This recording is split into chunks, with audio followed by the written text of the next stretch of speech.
Hello FIGGIE fiends and collectors, this is me, Daniel East 1000, back again with another Indiana Jones figure review. Today we're going to be having a look at the main man himself in his opening appearance from Temple of Doom. None other than Indiana Jones himself in his white tuxedo as he appears when he goes to Club Obi Wan to confront Lao She. This is an exclusive to Hasbro Pulse, and at least over here in the UK, specialist retailers such as Twin Planet. Let's take a look at the box itself and then we'll have a look at the figure. Of course, the packaging, you have that windowless look with just a CGI render of the character. I'm not a big fan of the CGI look personally. It's not too bad, but I would prefer to see the actual figure itself. Despite that, you've got the Indiana Jones Adventure Series logo at the top there, Indy there in his tuxedo look, Indiana Jones Club Obi-Wan, warning choking hazard, plastic packaging free MacGuffin there as well. The artwork runs along the side here. Of course, you've got Indiana Jones Adventure Series up top there,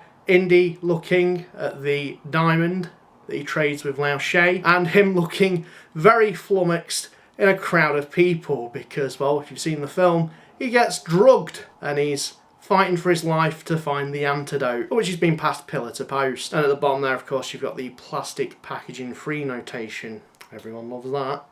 On the other side, you've got a rundown of other characters you can get, mostly from Raiders of the Lost Ark. At the point this figure was released, this was the only Temple of Doom figure available. That's soon to change because we've got Short Round and two different versions of Indy coming. Interesting choice, Hasbro, to knock out as many variants of Indy as you can out the park. Kudos to you, but there are other characters that you could do. Just going to put it out there. But we've got other characters you can buy, particularly from Raiders of the Lost Ark. Bit of legal MacGuffin there. And on the back, you've got a picture of the figure itself and a run through of the accessories that it comes with. Of course, you've got some more legal MacGuffin, same at the bottom there.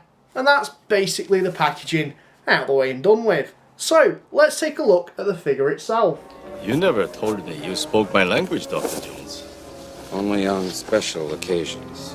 So, it is true. You found Nulachi. You know I did. And here we have the figure itself. In all its fortune and glory.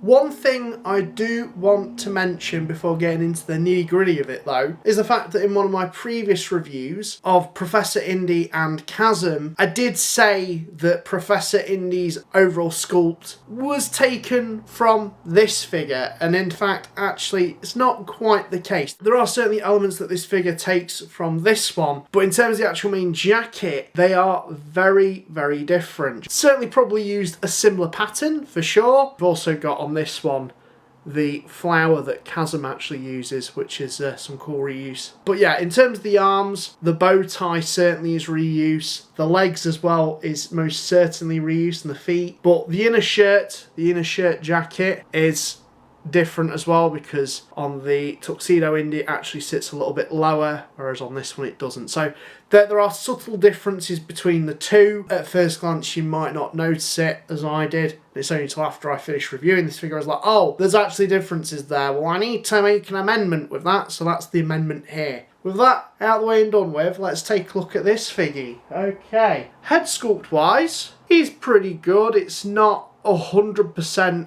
an amazing likeness to Harrison Ford. It's not perfect, but it's pretty damn close. It's pretty decent from certain angles. They've certainly attempted to try and capture his Temple of Doom youthful kind of look. Something that I really like about this figure particularly, it was one that I would have really liked to have seen in the 3/3 inch scale line of figures, just because the intro to Indy in Temple of Doom is such a different take from what you would kind of expect. It really does subvert expectation completely. And you can definitely see where Spielberg drew from James Bond vibes in this whole look. Spielberg really wanted to make a James Bond film, but of course it was predominantly British directors that end up doing James Bond until more recent years. And, well, this was kind of like Spielberg's chance to take on that. So Indy in his tuxedo is such a different look. It's one that's very iconic in my opinion, just because it is a stark different look from the adventurer that we know and love. Hasbro really did capture that extremely well, and I'm so surprised that they've done this one so soon,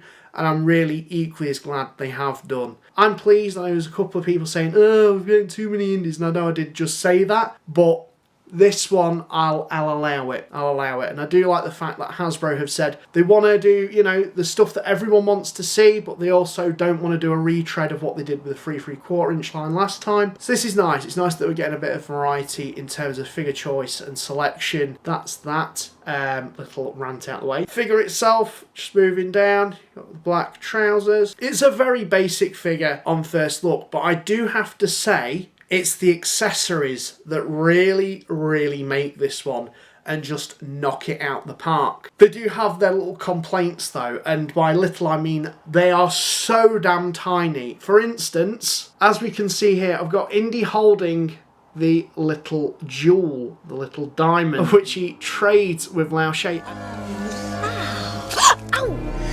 And it's so damn small. Be very, very careful when you open the packet, because you could easily lose this and a couple of the other accessories as well. And it's transparent, so yeah, be very careful. I know the pictures on the box have him holding it in this hand, but I really struggled to. And I felt that the grip in this hand was a more tighter one, where it's not going to lose it. So yeah, permanently in place, that accessory.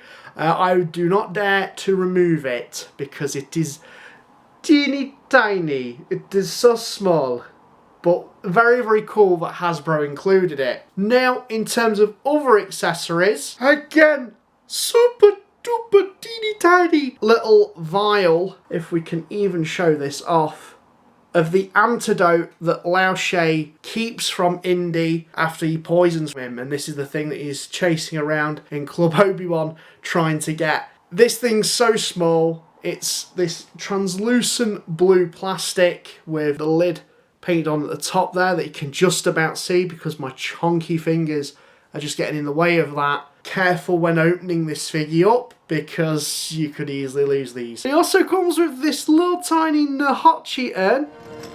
This Nahachi's a real small guy. Very, very nicely painted. Very, very nicely sculpted and detailed. It's a nice inclusion. But not only that, you also get the sword that he uses to cut the big drum they used to escape out of Club Obi Wan. Such a kind of blink and you'll miss it kind of accessory that Indy uses in that scene. But so awesome that they've included it. It's just such a tiny detail. They could have omitted this easily, but they didn't. They included it. It would have been cool if it came with a massive drum, but who knows? Who knows? We'll see what Hasbro does next, because they are certainly surprising with this line. Big sword that he uses to cut the drum, but the cherry on the cake. He comes with the flambe that he lobs into the chest of Lao She's son. I presume it's Lao She's son. That's so awesome. You've got the rotisserie chicken there. They're on fire. You got the little sword that's jabbed through them. It's not amazingly painted, but it doesn't need to be. It's just a nice little fun accessory, and it just really adds to it. This is how I have the figure predominantly posed with. The little diamond there, just super, super cool. I'm really impressed Hasbro included that. It's a silly little accessory. I really hope that maybe we'll get Lao She and his goons as well, particularly the one that he does impale with that. If they could include a little hole where you can actually jab that in. Chef's kiss, that would be awesome. But the fact that we've just got this guy, this Indy, with the flambe, with all the accessories that he comes with, that's just awesome. And this just, they've appeased me. They've extremely appeased me with this one. Weird choice that this is the first Temple of Doom figure that they did. Such a perfect choice in my opinion. Because it's how we see Indy at the start of that film. It's how we're first introduced to him in the film. And it's great. That's all the accessories that he comes with, and that's plenty. So kudos to you, Hasbro, there. That's a really good job on your part. In terms of articulation, it's pretty standard stuff. He's got a ball jointed head on a dumbbell. There's a ball joint in the neck, so he can look even further down. He does have butterfly joints. Ball jointed shoulders, ball jointed elbows, ball jointed wrists. There is a ball joint in the torso there, but it's quite limited due to the dinner jacket.